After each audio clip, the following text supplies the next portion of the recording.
আজকে রান্না করেছি খুবই মজার একটা রেসিপি, কলার মোচার ঘন্ট।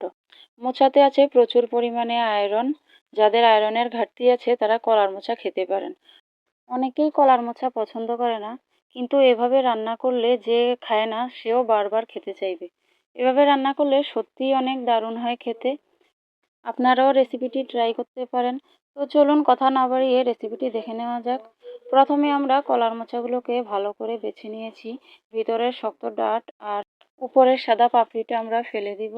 তারপর ধুয়ে ভালো করে কুচিয়ে নিব।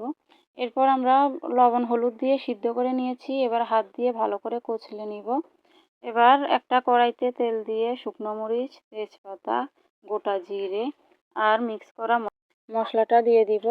তারপর দিয়ে দিব পরিমাণ মতো কাঁচামরিচ বাটা। এরপরে ভালো করে মশলাটা কষিয়ে নিব। এই মশলাটায় দিয়েছি আদা বাটা, জিরা বাটা, ধনে গুঁড়ো, হলুদ গুঁড়ো। এবার দিয়ে দিব সিদ্ধ করা চনা আর লবণ হলুদ দিয়ে ভেজে রাখা আলু। এবার একটু ভালো করে কষিয়ে নিব। কষানো হয়ে গেলে দিয়ে দিব লবণ হলুদ দিয়ে সিদ্ধ করা মোচা। এবার একটু ভালো করে নেড়েচেড়ে নিব।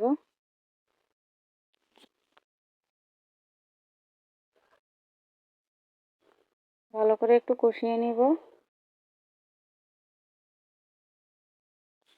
মোচাটা কষানো হয়ে গেলে দিয়ে দিব একটু গরম জল, ভেজে রাখা ডালের বড়া।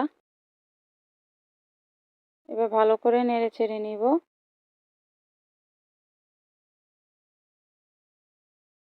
তারপর দিয়ে দিব পরিমাণ মতো লবণ আর চিনি।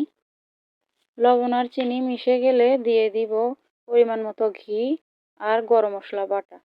এবার নেড়েচেড়ে নামিয়ে নিব।